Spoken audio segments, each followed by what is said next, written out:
അസ്സലാമു അലൈക്കും വറഹ്മത്തുള്ളാഹി തആല വബറകാതുഹു. അതെ, ഹാദിയക്ക് അല്പം ഒരു ആശ്വാസമുണ്ട്. കാരണം മറ്റൊന്നുമല്ല, ഐഷു പറഞ്ഞ ആ ഒരു കാര്യം. റബ്ബേ, ഐഷു ഐഷുവിൻ്റെ ഇക്കാക്ക ആഷി പരിഗണിക്കുമോ എൻ്റെ അഭ്യർത്ഥന? അല്ലാ, എന്നെ കോളേജിൽ നിന്ന് പുറത്താക്കിയാലേ ഉറപ്പാണ് എൻ്റെ പഠനം അതോടുകൂടി കഴിഞ്ഞു. പിന്നെ എന്നെ ആർക്കെങ്കിലും പിടിച്ച് കെട്ടിച്ചു കൊടുക്കും. ഹോ, ഏതായാലും പഠിച്ചോനെ, ഐഷുവിൻ്റെ ഇക്കാക്കൊക്കെ അങ്ങനെ തോന്നണേ. അല്ല, എന്നോട് ദയ തോന്നണേ. അവൾ പഠിച്ച റബ്ബിനോട് ദുആ ചെയ്തു. പഠിച്ചോനെ, എന്തായാലും വേണ്ടിയില്ല, ഒന്നും കൂടി മെസ്സേജ് അയച്ചു നോക്കാം. ഐഷു എടേ, ദയവായി പറയാൻ കേട്ടോ, ഒരിക്കലും ഞാൻ പൊരുത്തപ്പിടിച്ചതാണല്ലോ എല്ലാം പറയണം. കാരണം എനിക്ക് അത്രക്കും എൻ്റെ സിറ്റുവേഷൻ അങ്ങനെയാണ്. അതുകൊണ്ട് നീ നിൻ്റെ ആഷിക്കയോട് ഒന്ന് പറയടി പ്ലീസ്. എനിക്കൊരു ഉത്തരം എസ് എന്ന് കിട്ടിയാൽ ഞാൻ എന്ത് വേണമെങ്കിലും ഞാൻ ചെയ്തോളാം. ആഷിക്ക, ആഷിക്ക, എന്തടി? ആഷിക്ക, പാവം ഹാദി കരഞ്ഞുകൊണ്ടാണ് അവൾ വിളിക്കുന്നത്. ഇക്ക, നിങ്ങൾക്കൊന്ന് എക്സ്ക്യൂസ് ചെയ്തു. നോ എക്സ്ക്യൂസ്, ഇതിൽ യാതൊരു എക്സ്ക്യൂസുമില്ല. അത് സ്ഥാപനത്തിൻ്റെ നിയമ നടപടികൾ അങ്ങനെയാണ്. ഒരാൾക്ക് എക്സ്ക്യൂസ് കൊടുത്താൽ ബാക്കിയുള്ളവർക്ക് എന്ത് ചെയ്യും? ഇക്ക, ഒറ്റ പ്രാവശ്യം എനിക്ക് വേണ്ടി എൻ്റെ ഇക്കാക്ക പറഞ്ഞേക്ക് ഷെഫീഖ് ഉസ്താദിനോട് നടപടിയൊന്നും എടുക്കണ്ട എന്നുള്ളത്. കാരണം ഇനിയിപ്പോൾ അങ്ങനെ പറഞ്ഞതല്ലേ, കാല് പിടിച്ച് കരയല്ലേ. ഇത് ലാസ്റ്റ് ആൻഡ് ഫൈനൽ വാണിംഗ് ആണ്. ഓക്കെ, ഇനി എന്തെങ്കിലുമൊക്കെ ചെയ്ത് ഇടം വലം നോക്കാതെ ചെയ്തിരിക്കും സസ്പെൻഡ്. ഓക്കെ. ഓ, സമാധാനം. ഈ ആഷിക്ക അല്ലെങ്കിൽ നിങ്ങൾ ഫസ്റ്റ് ഒന്ന് പേടിപ്പിക്കും, പിന്നെ ഞാൻ ഞെട്ടിക്കും. ഓ എൻ്റെ റബ്ബേ, സമാധാനമായി. ആ പെണ്ണ് കരഞ്ഞ് കരഞ്ഞ് തളർന്നിട്ടുണ്ടാകും. ഹലോ ഹാദിയ. അപ്പോൾ തന്നെ അത് ഐഷു മെസ്സേജ് അയക്കുന്നു. ഹാദിയ, പിന്നെ നിൻ്റെ അഭ്യർത്ഥന മാനിച്ചു കേട്ടോ, നിന്നെ സസ്പെൻഡ് ചെയ്യുന്നില്ല. പക്ഷേ ഇനി യാതൊരു എക്സ്ക്യൂസും ഉണ്ടാവില്ല. ഇനി എന്തെങ്കിലും അങ്ങനെ സംഭവിച്ചു കഴിഞ്ഞാൽ ഇടം വലം നോക്കാതെ സസ്പെൻഡ് ചെയ്തിരിക്കും എന്നാണ് പറഞ്ഞത്. എന്തായാലും ഇപ്പോൾ ലാസ്റ്റ് ആൻഡ് ഫൈനൽ വാണിംഗ് തന്നിട്ടുണ്ട് കേട്ടോ. ഓ, സമാധാനമായില്ലേ? ഐഷു സത്യമായിട്ടടി, മാഷാ അല്ലാ, അൽഹംദുലില്ലാ. അവൾക്ക് ആ സന്തോഷം സഹിക്കുവാൻ കഴിഞ്ഞില്ല. റബ്ബേ, ഞാൻ ഒരിക്കലും ഞാൻ തെറ്റ് ചെയ്യില്ല. അല്ല, തെറ്റുകൾ ചെയ്തു റബ്ബേ, എനിക്ക് നീ പുറത്തു കൊണ്ടാ. അല്ല, ഇനി ഒരിക്കലും ഞാൻ ചെയ്യില്ല. ശരിയാണ്, എൻ്റെ വിവരക്കേട് കൊണ്ട് ഞാൻ ചെയ്തു കഴിഞ്ഞു. ഇനി ഞാൻ ചെയ്യില്ല. അല്ല, കാരണം എനിക്ക് എൻ്റെ കോളേജിൽ നിന്ന് സസ്പെൻഡ് ചെയ്തിട്ടില്ല. അത് ചെയ്യൂല എന്നാണ് ഇപ്രാവശ്യം കേട്ടത്. റബ്ബേ, ഒരു നിമിഷം അവൾക്ക് റബ്ബേ, എനിക്ക് ഇത്രയ്ക്കും നല്ലൊരു വാക്ക് ഞാൻ കേട്ടല്ലോ ഇന്ന്. ഉപ്പാ, ഉപ്പാ. മോളെ, എന്താ എന്നെ വിളിച്ചോ? ഓ, നീ ഇപ്പോൾ ഉപ്പാവെന്ന് എന്നെ വിളിക്കൂലല്ലോ. ഉപ്പാ, നമുക്കൊന്ന് ഷോപ്പിൽ പോകണം. ഷോപ്പിലോ? എന്തിനാ മോളെ ഈ രാത്രി ഷോപ്പിലേക്ക് പോകുന്നത്? ഉപ്പാ, അത് രാത്രി സമയമൊന്നും ആയില്ലല്ലോ. ആ, എന്നാൽ വണ്ടി എടുക്ക്. ഉപ്പ ഞാൻ ഓടിക്കണോ? അല്ല, ഉപ്പ ഓടിച്ചാലും മതി. അല്ല മോളെ, നീ ഓടിക്ക്. നീ അതൊക്കെ പഠിച്ചതല്ലേ, നിനക്ക് വലിയ വണ്ടിയൊക്കെ ഇല്ലേ. അപ്പോൾ പിന്നെ നീ തന്നെ അല്ലേ അത് മാനേജ് ചെയ്യാൻ നല്ലത്. ഞാൻ ഇരിക്കാം. എങ്ങോട്ടാ? ഉപ്പ വരി. അങ്ങനെ അതാ അവളും ഉപ്പയും കൂടെ പോകുന്നു. ഉമ്മ പോയിട്ട് വരും. ഉമ്മ വരുന്നോ? മോളെ, ഞാനില്ല. ഈ ഓതാനും ചെല്ലാനും പറയാനുള്ള നേരത്തെ നിങ്ങളിപ്പോൾ എടുക്കുക ഇന്നേരം പോണത്. ഉമ്മ, ഇനിയുണ്ടല്ലോ സമയം, ഞങ്ങളിപ്പോൾ പോയിട്ട് വരാം. മോളെ, എങ്ങോട്ടാ? ഉപ്പ നിങ്ങൾ ഡ്രൈവ് ചെയ്തോളി. ഓ, അങ്ങനെയാണോ? അങ്ങനെ ഡ്രൈവിംഗ് സീറ്റിൽ നിന്ന് അവൾ മാറിക്കൊടുത്തു. ഉപ്പ ഡ്രൈവിംഗ് ചെയ്ത്. ഉപ്പ, ഒരു മൊബൈൽ ഷോപ്പിലേക്ക് പോകണം. മോള് മൊബൈൽ കേട് വന്നോ? കേട് വന്നിട്ടൊന്നുമല്ല, എന്നാലും ഒന്ന് പോകണം. എവിടേക്കാണ് മോളെ പോകേണ്ടത്? ഉപ്പ, ഏതെങ്കിലും നല്ലൊരു ഷോപ്പിലേക്ക്. അങ്ങനെ അതാ വലിയൊരു ഷോപ്പിൻ്റെ മുമ്പിലതാ അവർ വണ്ടി പാർക്ക് ചെയ്തു.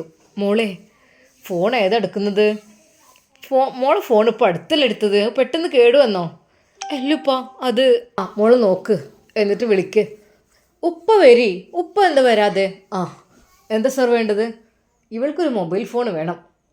ഏതാ മോളെ വേണ്ടത്? 70 Pro Max എത്ര വരും റേറ്റ്? ഓ, അതാണോ പുതിയ സീരീസ്? ഇത് ഏതാ വേണ്ടത്? 512 ഉണ്ട്. അതുപോലെ അതിന് താഴെയുള്ള സ്പേസ് ഉള്ളത് എന്താ വേണ്ടത്? 70 Pro Max. അത്യാവശ്യം GB ഉള്ളത് തന്നെ ആയിക്കോട്ടെ. ഏതാ കളേഴ്സ് ഉള്ളതിൽ? 3 കളേഴ്സ് വരുന്നുണ്ട് ഇതിൽ. ഒന്നൊരു ഓറഞ്ചാണ്, പിന്നെ ഒന്ന് ഒരു ബ്ലാക്കാണ്, പിന്നെ വരുന്നത് 2-3 ഓപ്ഷൻ കണ്ടോളുതാ. എങ്ങനെയുണ്ട്? പിന്നെ ഒരു വൈറ്റ് വരുന്നുണ്ട് കേട്ടോ. ഇത് ഒരു വൈറ്റ്, ഓറഞ്ച്, അതുപോലെ തന്നെ ബ്ലാക്ക്. ഇതൊരു 3 കളേഴ്സിലാണ് ഇവിടെ വരുന്നത്. മോളെ, കാണാൻ നല്ല മൊഞ്ചുള്ള തന്നെ എടുത്തോ. ഉപ്പ, ബ്ലാക്ക് എങ്ങനെയുണ്ട്? ബ്ലാക്ക് കുഴപ്പമൊന്നുമില്ല. മോള് പെണ്ണുങ്ങളൊക്കെ ഓറഞ്ച് അല്ലേ? ഉപ്പ ഇത് പെണ്ണല്ല. പിന്നെ എന്നാൽ വൈറ്റ് എടുത്തോ. വൈറ്റ് ആകുമ്പോൾ ഒരു ലുക്കുണ്ട് അതിൽ. എന്നാൽ അതെടുത്തോ. മോളെ എത്രയാണ് മോനെ ഇതിന് റേറ്റ് വരിക? ഇത് 2 lakh അബോവ് വരുന്നുണ്ട്. 229 ഉണ്ട്, അതുപോലെ തന്നെ 169 ഉണ്ട്, അങ്ങനെയൊക്കെ റേറ്റിലുണ്ട്. ഓക്കെ മക്കളെ. പിന്നെ iPhone 70 Pro Max 24K full gold എഡിഷനിൽ വരുന്നുണ്ട്. 3 lakh എബോവ് വരുന്നുണ്ട്. അത് വേണോ? അല്ല അത് വേണ്ട, ഗോൾഡൊന്നും വേണ്ട, സാധാരണ രീതിയിലുള്ള ഇത് മതി. പിന്നെ അതിന് മുകളിലായിട്ടൊക്കെ ഉണ്ട് കേട്ടോ. 3 lakh ഉണ്ട്. ഓക്കെ കുഴപ്പമില്ല, 2 lakh എബോവ് അത് മതി. ഇതെങ്ങനെയുണ്ട്? നല്ലൊരു വൈറ്റ് ഫോൺ, ശരിക്കും അതിമനോഹരമായൊരു ഫോണ്. ഓഹ് പഠിച്ചോനെ, ഇതിപ്പോ അവൾ ആ ഭാവനയിൽ എന്തൊക്കെയൊന്ന് കണ്ടു. എന്നാൽ ഇതൊന്ന് പാക്ക് ചെയ്തോളൂ കേട്ടോ. ഓക്കെ. EMI ആണോ? അല്ല, EMIയും കടവും കാര്യങ്ങളൊന്നും വേണ്ട, നമുക്കുള്ള കാശിനുണ്ട് എടുക്കുക. അങ്ങനെ അതാ അപ്പോൾ തന്നെ ഗൂഗിൾ പേ പറ്റൂല? പറ്റും. ഓക്കെ. അത് ഫോൺ തരുന്നത് ഒരു ഫോട്ടോ എടുക്കണ്ടേ? അങ്ങനെ അതാ അവർ 70 Pro Max എടുക്കുന്നു. അവർ ഒരു ഫോട്ടോ ഒക്കെ എടുത്ത് എന്നാൽ ഇനി വരിട്ടോ. ഓക്കെ മോള് ഫോണും ഐഫോൺ തന്നെ അല്ലേ? അതെ ബാബ, എൻ്റെത് 16 ആണ്. അതെന്ത്? എന്നാൽ 16 കൊടുത്തുവിടായിരുന്നോ? അല്ല അതെൻ്റെതല്ലേ, അതധികം പഴക്കമൊന്നും ആയിട്ടില്ലല്ലോ. അത് 17 എനിക്ക് ആവശ്യമുണ്ട്. ഓക്കെ. ഉപ്പാൻ്റെ കുട്ടി ഇപ്പോൾ പറഞ്ഞത് കേട്ടാൽ ഉപ്പ പറഞ്ഞ എന്തും ഞാൻ വാങ്ങിത്തരും. വാശി പിടിക്കരുത്, അതാണ് എനിക്കും എൻ്റെ അമ്മക്കും സങ്കടം. അതെ, എല്ലാ ആലോചനകളും തട്ടിത്തെറിപ്പിക്കുകയൊക്കെ ചെയ്യണം മോള്, എൻ്റെ പൊന്നു മോളെ. സത്യം പറഞ്ഞാൽ ഞങ്ങളെ കാലം കഴിഞ്ഞതിന് മുമ്പ് ഒരുത്തൻ്റെ കയ്യിൽ തന്നെ ആക്കാൻ വല്ലാത്ത ആഗ്രഹമാണ്. പക്ഷേ ഈ അതിനൊന്നും കൂട്ടു നിൽക്കണില്ലല്ലോ എൻ്റെ പൊന്നു മോളെ. ബാബാ സാരല്ല, അതൊക്കെ ശരിയാവും ഇൻഷാ അല്ലാ. തൻ്റെ മകളുടെ സ്വഭാവം പഴയതിനേക്കാളും ഒരുപാട് നല്ല സ്വഭാവമായി മാറിയത് അതാ ആ പിതാവ് ശ്രദ്ധിക്കുന്നു. വീട്ടിലെത്തി കോളിംഗ് ബെൽ അമർത്തി. ഉമ്മ വന്ന് വാതിൽ തുറന്നു. ഇന്നിപ്പോൾ ബാപ്പയും മോളും എവിടേക്ക് രാത്രി പെട്ടെന്നൊരു യാത്ര? നിന്നെ വിളിച്ചില്ല, നീ വരായിട്ടല്ലേടി? എനിക്കിവിടെ ദിക്കറും സ്വലാത്തും കുറച്ചേരം അങ്ങനെ ചെല്ലിരിക്കണ്ടേ. പിന്നെ തിങ്കളാഴ്ച രാവൊക്കെ അല്ലേ, അപ്പം അങ്ങനെ അങ്ങോട്ട് ഞമ്മക്ക് വിട്ടൊഴിഞ്ഞ് പോരാൻ പറ്റുമോ? ഏതായാലും ഉമ്മച്ചി നല്ല ദീനാണ്, മോൾക്കൊന്നും കിട്ടിയിട്ടില്ല. ബാപ്പ ആര് പറഞ്ഞു? ഇന്ന് മുതൽ ഞാനും കുറച്ച് ദീനി കാര്യങ്ങളൊക്കെ ശ്രദ്ധിക്കുകയാണ്. കാരണം കുറേയൊക്കെ അങ്ങനെ ഇങ്ങനെയൊക്കെ നടന്നില്ലേ, മതി ഉപ്പ. മോളെ നല്ല തീരുമാനമാണ് മോളെ. നല്ലൊരു പോലെ ജീവിച്ചാലും നല്ല ബന്ധങ്ങളും വരും. എൻ്റെ പൊന്നാരുപ്പാ, ഇനിയിപ്പോൾ അതിനെക്കുറിച്ച് പറയല്ലേ. അങ്ങനെ അല്ല, എന്താണ് ഇപ്പം നിങ്ങൾ വാങ്ങാൻ പോയത്? ഉമ്മ ഇതാണ്. ഇതെന്താ ഫോണോ? ആർക്കിപ്പോൾ ഈ ഫോണ്? മോളെ എനിക്ക് ഫോണില്ലേ? എൻ്റെ ഫോൺ വാങ്ങിയിട്ട് 2-3-4 മാസമല്ലേ ആയിട്ടുള്ളൂ. ഉമ്മ 2-3 എന്നല്ല, 1 വർഷത്തോളമൊക്കെ അയക്കണ്. അങ്ങനെ എന്തേ ഫോണ് കേടെന്നോ? അല്ലുമ്മ, ഇതിപ്പോൾ ഓരോ കാര്യങ്ങളൊക്കെ അതെനിക്ക് തോന്നുന്നു ആർക്കോ ഒന്ന് കൊടുക്കാനാണെന്ന്. ഉപ്പാൻ്റെ ആ ഒരു വാക്ക് കേട്ട് അവൾ ചിരിച്ചു. ഉപ്പാക്ക് ഇങ്ങനെ മനസ്സിലായി. എനിക്കെന്താ അതൊക്കെ അറിയില്ലേ. പിന്നെ നീ ചോദിച്ചിട്ട് കേട്ടില്ലേ? ഞാനിവിടെ ഓറഞ്ച് കളർ എടുക്കാൻ പറഞ്ഞപ്പോൾ ഈ എന്താ പറഞ്ഞു? വൈറ്റ് മതി ഉപ്പാ, വൈറ്റ് മതി എന്നൊക്കെ പറഞ്ഞില്ലേ. അപ്പം തന്നെ മനസ്സിലാക്കാമല്ലോ. നീയാണെങ്കിൽ റെഡും ഓറഞ്ചും ആ കളറൊക്കെ എടുക്കുള്ളൂ. അതാ പറഞ്ഞത്. ഉപ്പ. അവൾ ആ ഫോണ് ഒന്ന് തിരിച്ചും മറിച്ചും നോക്കി. അതെ, നല്ല ഭംഗിയുള്ള ഫോണ് 17 Pro Max ആണ്. അവൾ അതെടുത്ത് തൻ്റെ അലമാരയിൽ കൊണ്ടുപോയി വെച്ചു. തൻ്റെ ഷാളിൽ പൊതിഞ്ഞുകൊണ്ടാണ് അതവൾ വെച്ചത്. പതിവില്ലാത്ത ആ ഒരു കാഴ്ച കണ്ട് ഉമ്മ ശരിക്കും ഞെട്ടി. പഠിച്ചോനെ, ഇഷാഹ നമസ്കാരം കഴിഞ്ഞിട്ട് എൻ്റെ കുട്ടി അത് ഹദ്ദാദ് ചെല്ലുന്നു. അല്ലാ മോളെ. എന്തു ഉമ്മ? അല്ല, ഇതിപ്പോൾ എന്താ പതിവില്ലാതെ കാക്കെന്ന് മലന്ന് വെറുക്കല്ലോ. ഉമ്മ, ഞങ്ങളോട് ഉസ്താദ് എപ്പോഴും പറയുന്നതാണ് ഹദ്ദാദ് ഇഷാഹിന് ശേഷം ചൊല്ലണം എന്നുള്ളത്. അത് ചെല്ലിയാൽ വളരെയധികം നല്ലതാണത്രേ. ഖുർആനിലെ പ്രധാനപ്പെട്ട ആയത്തുകളെ കയ്യിലുണ്ടല്ലോ, അത് ചെല്ലിയാൽ ഏറ്റവും നല്ല തന്നെ മോളെ. പഠിച്ചോനെ, എൻ്റെ കുട്ടിക്ക് നീ നല്ല ബുദ്ധി കൊടുക്കല്ല. അന്ന് അവൾ കുറച്ച് നേരത്തെ തന്നെ കിടന്നുറങ്ങി. കൂടുതൽ ഫോണിൽ കളിക്കാനൊന്നും അവൾ നിന്നില്ല. ഉമ്മ ശരിക്കും അത്ഭുതപ്പെട്ടു. അല്ലെങ്കിൽ 11 മണി 12 മണിയൊക്കെ ആയാലും പെണ്ണ് കിടക്കൂല. ഇന്നിപ്പോൾ നേരത്തെ തന്നെ കിടന്നല്ലോ. പതിവ് പോലെ ഉമ്മ അന്ന് 3 മണിക്ക് എഴുന്നേറ്റു. നോക്കുമ്പോൾ ഉണ്ട് മോളുടെ മുകളിലത്തെ റൂമിൽ വെളിച്ചം. പഠിച്ചോനെ എന്തപ്പോ ഇത് കഥ? ഈ പെണ്ണ് രാത്രി ഓഫാക്കായതാണൊക്കെ ഇടുന്നത്. എന്നെ കൊണ്ട് പെണ്ണ് കയറി പോകാനും വയ്യലുണ്ട് റബ്ബേ. ഉമ്മ ഈ സമയത്ത് ഇപ്പം എണ്ണീറ്റ് ഓള് ലൈറ്റ് ഓഫാക്കാതെ ഉറങ്ങിക്കുന്നതുകൊണ്ട് ഉമ്മ പതുക്കെ ആ കോണിപ്പടികൾ കയറി. ഇക്കാനോട് എപ്പോഴും ഞാൻ പറയും ഒരു ലിഫ്റ്റ് വെക്കാനും മേൽക്ക്, അല്ലാതെ കയറാൻ കഴിയേണ്ടത്. അല്ലാ. ഉമ്മ അതാ സ്റ്റെപ്പ് കയറി മുകളിലെത്തി. ആ ഒരു കാഴ്ച കണ്ട് ഉമ്മ ശരിക്കും ഞെട്ടിപ്പോയി. അതെ, പാതി ചാരിയ ആ വാതിൽ. ഉമ്മ പതുക്കെ ആ വാതിലിൽ തുറന്നുകൊണ്ട് നോക്കിയപ്പോൾ തൻ്റെ മകളുണ്ട് അതാ അവിടെ തഹജ്ജുദ് നിസ്കരിക്കുന്നു. ശരിക്കും ഉമ്മ ഞെട്ടിപ്പോയി. അതെ, മുകളിലേക്ക് കയറിയ ഉമ്മ പതുക്കെ അവിടെ മാറി നിന്നു. അല്ലാ, അൽഹംദുലില്ലാ, ഞാൻ എൻ്റെ കുട്ടി നന്നാവാൻ വേണ്ടി എന്നും ദുആ ചെയ്യലുണ്ട്. പഠിച്ചോനെ നീ അത് സ്വീകരിച്ചോ? പഠിച്ചോനെ അൽഹംദുലില്ലാ.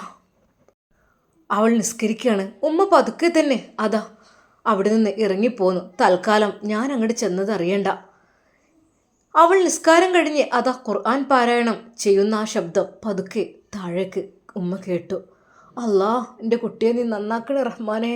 പഠിച്ചോനെ എൻ്റെ കുട്ടിക്ക് നീ ഹിദായത്ത് നൽകല്ലാ. എൻ്റെ കുട്ടി റഹ്മാനെ, ഇന്നലെ വരെ അവൾ അങ്ങനെയല്ലായിരുന്നു, ആളാകെ മാറിയിരിക്കുന്നു. പഠിച്ചോനെ നീ നന്നാക്കാൻ വിചാരിച്ചത് അള്ളാഹുവേ നന്നാവും റഹ്മാനെ. ഉമ്മ തഹജ്ജുദ് നിസ്കരിച്ച് ദുആ ചെയ്തു. അതേ, തൻ്റെ മകളിൽ വന്ന മാറ്റം ഉമ്മാക്ക് അത് ഏറെ അധികം അത്ഭുതമുള്ളതാക്കി. പഠിച്ചോനെ വല്ലാത്തൊരു സന്തോഷം തന്നെ. ഉമ്മ സുബഹി നിസ്കാരം കഴിഞ്ഞ് അതാ ഖുർആൻ പാരായണം ചെയ്യുവാൻ വേണ്ടി നിന്നു. ഉപ്പ പള്ളിയിൽ നിന്നും വന്നു. എടീ, ഇക്ക നിങ്ങൾ വന്നോ? ഞാൻ ചായ ഉണ്ടാക്കി തരാം. എന്നാൽ ഖുർആൻ പാരായണവും എല്ലാം കഴിഞ്ഞ് അതാ അവൾ അങ്ങോട്ട് അടുക്കളയിലേക്ക് എത്തി. ഉമ്മ ഇന്ന് എന്തുണ്ടാക്കുന്നത്? ശരിക്കും തൻ്റെ മോള് അതാ വെളിച്ചം വെക്കുന്നതിന് മുമ്പ് അടുക്കളയിലേക്ക് എത്തിയപ്പോൾ ഉമ്മ ചോദിച്ചു. അല്ല പെണ്ണേ, എന്തപ്പോൾ ഇത് കഥ? വല്ലാത്തൊരു പുതുമന്നെയാണല്ലോ. എന്നിപ്പോൾ എന്താ പറ്റിയത്? എൻ്റെ ഉമ്മ എന്നും ഒരുപോലെ ശരിയാവോ? ഉമ്മ ഇന്ന് ചായൻ്റെ കടിയൊക്കെ ഞാൻ ഉണ്ടായിക്കോളാം. എന്തുണ്ടാക്കേണ്ടത് മോളെ? ആ സെർവൻ്റ് ചേച്ചി വരുമ്പോഴേക്കും ഞാനൊന്നും ചായക്കടി ഉണ്ടാക്കി വെക്കലാണല്ലോ. വന്നാൽ പിന്നെ ഓളെന്ന് നിൽക്കും. പിന്നെ ക്ലീനിങ്ങിൻ്റെ പരിപാടി, കുക്കിങ് പിന്നെ ഞാൻ തന്നെ ചെയ്യണതാണ് ഉപ്പാക്ക് ഇഷ്ടം. ഉപ്പാക്ക് പിന്നെ അവർ വെക്കണ ഇഷ്ടമില്ല. എല്ലാം വെക്കായിട്ടില്ല, എല്ലാത്തിനും സഹായിക്കും. ഉള്ളി അരിഞ്ഞ് സഹായിക്കും, എല്ലാം മീൻ മുറിക്കും, ഇറച്ചി മുറിച്ചിലൊക്കെ ചെയ്യും. പക്ഷെ വെക്കണത് ഞാനാവണം. അത് ഉപ്പാക്കൊരു പൂതിയാണ്.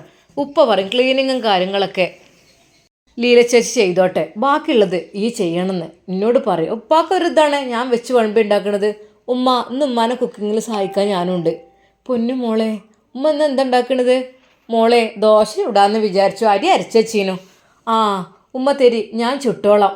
അവളങ്ങനെ ആദ്യമായി അടുക്കളയിൽ കയറി ദോശ ചുടുകയാണ്.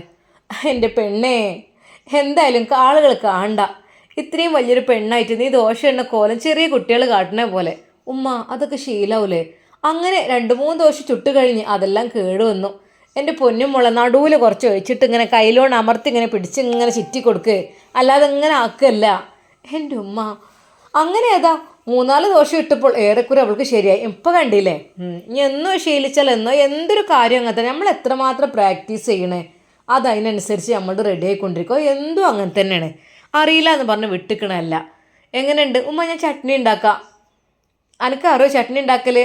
ചട്നി ഉള്ളിയും തക്കാളിയൊക്കെ വാട്ടി ഒരു ചമ്മന്തി ഒരു ചട്നിയും എൻ്റെ ഉപ്പാക്ക് വേണം. അപ്പോൾ പിന്നെ ആ രണ്ടും ഉണ്ടാക്കാമെന്ന് ഞാൻ വിചാരിച്ചു. കുറച്ച് കഴിഞ്ഞപ്പോൾ അതാ ലീല ചേച്ചി അങ്ങോട്ട് വരുന്നു. സൂറത്ത, വന്ന ലീലേ. ഇതിപ്പോൾ എന്താ പരിപാടി? അടുക്കളയിൽ നിന്ന് പുതിയ താരൊക്കെ ഉണ്ടല്ലോ. എൻ്റെ പൊന്നാര ലീലേ, ഓളൊന്ന് ഇറങ്ങി വന്നിക്കണേ. ഓൾക്കും പഠിക്കണ്ടേ? ഓൾക്കിപ്പോൾ തോന്നിയിട്ടുണ്ടാവും കെട്ടിച്ച് വിടാനൊക്കെ കഴിക്കണേ, പണി പഠിക്കാൻ ഞാൻ ശരിയാവില്ലാന്ന്. അതുകൊണ്ടായിരിക്കും. എന്തപ്പം ഉണ്ടാക്കണേ? ഞാനിവിടെ ദോശ ഉണ്ടാക്കുകയാണ്. ലീല ചേച്ചി തിന്ന് നോക്കി. കുഴപ്പമൊന്നുമില്ലല്ലോ, അങ്ങനെ തന്നെ പഠിക്കൽ. ലീല ചേച്ചി ഇന്ന് ചായ അടിച്ചോളി. ഞാൻ കുടിച്ചോളാം കുട്ടിയെ. മുറ്റൊക്കെ ഒന്ന് അടിക്കട്ടെ. മുറ്റൊക്കെ ഒന്ന് അടിച്ചിട്ട് ചായ കുടിക്കുക. അല്ല അപ്പം തന്നെ എനിക്ക് കുടിച്ചിരുന്നാലേ ഒരു കട്ടൻ ചായനുള്ള കുടിക്കുക, ബാക്കിയൊക്കെ പിന്നെ ആക്കാം. സൂറാത്ത പറഞ്ഞു. അതെ, മോള് ചുട്ട ദോശയാണ്. ചട്നിയൊക്കെ ഇന്ന് ഓളെ വകയെ തോന്നുന്നുണ്ട്, എന്ന് തിന്ന് നോക്കേണ്ടി. ഞാൻ മിറ്റടിച്ച് വരാം. തലേ ദിവസം മഴ പെയ്തത് കൊണ്ട് ഇൻ്റർലോക്ക് ചെയ്ത മിറ്റത്തൊക്കെ അതാ ഇലകൾ നന്നായിട്ട് പറ്റി പിടിച്ച് നിൽക്കുന്നുണ്ട്. ലീലേ, പിന്നെ കുറച്ച് കഴിഞ്ഞിട്ട് അടിച്ചുകൊണ്ടെടുക്കുക. ഇപ്പം എന്താണെന്നോ മഴൻ്റെ അതുകൊണ്ട് ഇങ്ങോട്ട് നനവ് വിട്ടിട്ടുണ്ടാവില്ല, ഒന്നുകൊണ്ട് വെയിലറച്ചോട്ടെ, എന്നിട്ട് അങ്ങ് തോണ്ടിയെടുത്താലേ കിട്ടുള്ളൂ, അല്ലാതെ കുറേ മെനക്കെടേണ്ടി വരും. സൂറാത്ത വെയിലത്ത് അടിക്കാൻ കഴിയൂലേ, ഇപ്പം തന്നെ അടിച്ചെടുക്കുക. എന്നാൽ എൻ്റെ വട്ടം പോലെ എന്താ വെച്ചാൽ കാട്ട്. മറ്റേത് ഞാൻ വന്നും കണ്ട് മുറ്റടിക്കലും എല്ലാതും കഴിഞ്ഞ് അകടിക്കാൻ നിൽക്കുമ്പോഴാണ് മറ്റുള്ള റൂമിൽ തന്നെ ഇറങ്ങി വരല്. ഇതിപ്പോൾ എന്താ സംഭവം? പെൺകുട്ടികളല്ലേ, പഠിക്കട്ടെ, അങ്ങനെ തന്നെ വേണ്ടത്. എല്ലായിടത്തും ഇതേപോലെ വേലക്കാരികളൊന്നും ഉണ്ടാവില്ലല്ലോ. എനിക്കിപ്പോൾ നിങ്ങൾക്കിപ്പോൾ ഇവിടെ വേലക്കാരത്തൊക്കെ ഉണ്ട് എല്ലാ കാര്യത്തിനും. പക്ഷേ കെട്ടിക്കിനോടത്ത് അത് ഉണ്ടാവണമെന്നില്ലല്ലോ. നമ്മൾ ചെയ്യേണ്ട പണി നമ്മൾ തന്നെ ചെയ്യേണ്ടി വരും. പിന്നെ ഇപ്പോൾ കെട്ടിക്കിനോടത്ത് എന്നല്ല, അവനാന് കുറച്ച് ഭക്ഷണവും കാര്യങ്ങളൊക്കെ അവനാൻ്റെ ആവശ്യത്തിന് ഉണ്ടാക്കാൻ പഠിക്കണം. അല്ല ഞാൻ പിന്നെന്താ ഒരാളെങ്ങനെ ആശ്രയിക്കേണ്ടി വരും. നമുക്കിപ്പോൾ പെട്ടെന്ന് നമ്മളെവിടേക്ക് ഒരു ടൂറ് പോയല്ലേ, എവിടെയെങ്കിലും ഒന്ന് എത്തി വിചാരിച്ചോ, എന്തെങ്കിലും ചോറും കറിയും കൂട്ടാനും ഒക്കെ ഉണ്ടാക്കാൻ അറിഞ്ഞാൽ നമുക്ക് സുഖമാണ്, സാധനം വാങ്ങി ഉണ്ടാക്കാം. അപ്പോൾ അങ്ങനത്തെ സിറ്റുവേഷനൊക്കെ വരുമ്പോൾ നമ്മളെപ്പോഴും പഠിക്കുന്നത് നല്ലതാണ്. അതിപ്പോൾ ഇന്നത് എനിക്ക് അറിയാമെന്നാണ് ധൈര്യമായി പറയാലോ. പെട്ടെന്ന് സൂറാത്ത പറഞ്ഞു, ലീലേ വല്ലാതെ ഉപദേശിക്കാനൊന്നും പറ്റൂല, ഓളോളെ മട്ടം പോലെ അങ്ങനെ എടുക്കുകയാണ്. ഇപ്പം എന്തായാലും കുറച്ച് മാറ്റമൊക്കെ വന്നിക്കണ്. താത്തയെ കെട്ടിക്കാനൊക്കെ ആയില്ലല്ലേ, കല്യാണക്കാര്യങ്ങളൊക്കെ വരുന്നില്ലേ, വരായിട്ടല്ലേ മോൾക്ക് പറ്റണ്ടേ. ആയിക്കോട്ടെ. ശരിക്കും ഹാദിയയിൽ നല്ല മാറ്റമാണ് വന്നിട്ടുള്ളത്. എല്ലാവരോടും ബഹുമാനവും ആദരവും ഒക്കെ. വീട്ടിൽ നിന്ന് അങ്ങനെ അവൾ കോളേജിലേക്ക് പോവുകയാണ്. സ്കൂളിലേക്ക് പോകാനുള്ള ചോറൊക്കെ അപ്പോഴേക്കും ഉമ്മ അടുപ്പത്തിട്ടിരുന്നു. പുറമേയുള്ള ജോലികളെല്ലാം ലീലച്ചേച്ചിയും ചെയ്യുന്നുണ്ട്. അവൾ തന്നെ കൂട്ടാനുണ്ടാക്കാനും ഒക്കെ വന്നു. മോളെ ഇനി മതി, ഇനി പോയി കുളിച്ചോ. ഉമ്മ. അവൾ പെട്ടെന്ന് കുളിക്കുവാൻ വേണ്ടി പോയി. ഉമ്മ സമയം ആയിട്ടൊന്നുമില്ല, ഇന്ന് കുറച്ച് നേരത്തെ എണീറ്റതുകൊണ്ടേ ഇപ്പോൾ പണികളൊക്കെ കഴിഞ്ഞില്ലേ. മറ്റേത് എനിക്കുള്ള ചോറും കൂട്ടാനും ചായയും കടിയും ഒക്കെ ആക്കി വെച്ചാൽ ഈ അങ്ങനെ ആക്കം പോലെ ഇറങ്ങി വരും. ഞാൻ വിചാരിച്ചു റബ്ബേ എന്നേർക്കും ഈ കുട്ടി ഒന്ന് അടുക്കളേക്കൊന്ന് ഇറങ്ങുക. ഒന്നിനുമല്ല, എനിക്ക് ഭാരം ഉണ്ടായിട്ടൊന്നുമല്ല, എനിക്കിപ്പോൾ ലീലച്ചേച്ചി ഉണ്ട്. എനിക്കിപ്പോൾ ഇവിടെ ചായയും കടി ഉണ്ടാക്കി ഇവിടെ ഇട്ട് പോയാലും പാത്രം മോറാനും ക്ലീൻ ചെയ്യാനൊക്കെ ലീലുണ്ട്. ലീലുണ്ടാകുമ്പോൾ ഒരു പ്രശ്നം എനിക്കില്ല. പക്ഷെ അങ്ങനല്ലല്ലോ, പഠിക്കാനുള്ള പെൺകുട്ടികൾ പഠിക്കണമല്ലോ. മോളെ എന്നും അങ്ങനെ കുറച്ച് ചെയ്താലും മോൾക്കന്നെ നല്ലത്. അവൾ കുളിക്കുവാൻ വേണ്ടി പോയി. അവൾ കുളി കഴിഞ്ഞ് എത്തിയപ്പോഴേക്കും ഉപ്പ ടേബിളിൽ ഇരിക്കുന്നു. മോളെ ചായ കുടിക്കാൻ വാ എന്നത്തെയും പോലെ ഉപ്പ വിളിക്കുന്നു. ഉപ്പ അങ്ങക്ക് പറഞ്ഞാൽ മതി, എനിക്ക് മാറ്റാൻ നേരമില്ല, മേക്കപ്പിന് എത്ര സമയം വേണ്ടി വരും എന്ന് പറഞ്ഞവൾ മുകളിലേക്ക് പോകും. എന്നാൽ അന്ന് കുളി കഴിഞ്ഞ് അവൾ ഒരു അച്ചടക്കമുള്ള കുട്ടിയെപ്പോലെ ഉപ്പയുടെ മുമ്പിൽ വന്നിരുന്നു. ഉപ്പാക്കത് കണ്ടപ്പോൾ സങ്കടം വന്നു. ഉമ്മ വരി. മോളെ ഞാനും ചേച്ചിയും കൂടി കുടിച്ചോളാം, നിങ്ങൾ കുടിച്ചോളി. ഇനിയിപ്പോൾ ഉപ്പാക്ക് ചേച്ചീൻ്റെ മുമ്പിൽ ഇരുന്ന് ഭക്ഷണം കഴിക്കുമ്പോൾ ഇടങ്ങാറല്ലേ. ഞങ്ങൾ കഴിച്ചോളാം, നിങ്ങൾ ഉപ്പയും മോളും കഴിച്ചോളി. എന്നും ഉപ്പ ഒറ്റക്കായിരിക്കും കഴിക്കാറുള്ളത്.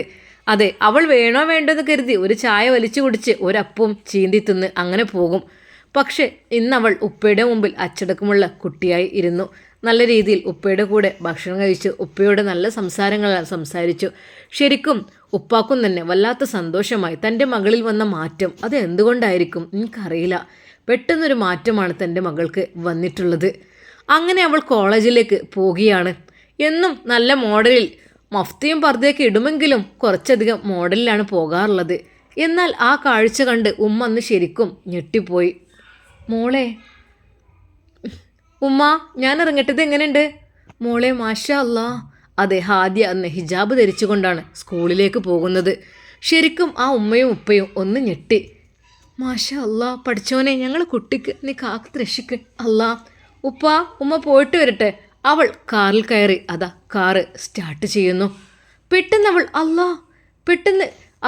വണ്ടിയിൽ നിന്നിറങ്ങി. എന്താ മോളെ? ഉമ്മ ഒരു സാധനം മറന്നു. അവൾ വേഗം തൻ്റെ റൂമിലേക്ക് ഓടിക്കയറി. ഇൻഷാ അല്ലാ ഇതിൻ്റെ ബാക്കി ഭാഗം നമുക്ക് നാളെ കാണാം. എന്തായിരിക്കും ഹാദിയ മറന്നത്? എന്തെടുക്കുവാനാണ് ഹാദിയ റൂമിലേക്ക് തിരിച്ചു പോയത്? എൻ്റെ പ്രിയപ്പെട്ട കൂട്ടുകാരെ കമൻ്റായിട്ട് രേഖപ്പെടുത്തുക. ഇൻഷാ അല്ലാ നമുക്കിതിൻ്റെ ബാക്കി ഭാഗം നാളെ കാണാം. പിന്നെ പ്രിയപ്പെട്ട കൂട്ടുകാരെ, ഞാൻ എന്നും പറയുന്ന പോലെ സബ്സ്ക്രൈബ് ചെയ്യാത്ത ഒരുപാട് ആളുകളുണ്ട് കേട്ടോ. ശരിക്കും ഒരു 25,000 സബ്സ്ക്രൈബേഴ്സ് നമുക്ക് ആവേണ്ടതാണ്. പക്ഷേ നിങ്ങൾ കാണുന്നവരാരും സബ്സ്ക്രൈബ് ചെയ്യുന്നില്ല എന്നുള്ളൊരു സങ്കടം എനിക്കുണ്ട്. അപ്പോൾ ഇൻഷാ അല്ലാ നമുക്കിതിൻ്റെ ബാക്കി ഭാഗം നാളെ കാണാം. അതുവരേക്കും എല്ലാവർക്കും അസ്സലാമു അലൈക്കും വറഹ്മത്തുള്ളാഹി. ലൈക്ക് ചെയ്യാൻ മറക്കല്ലേ.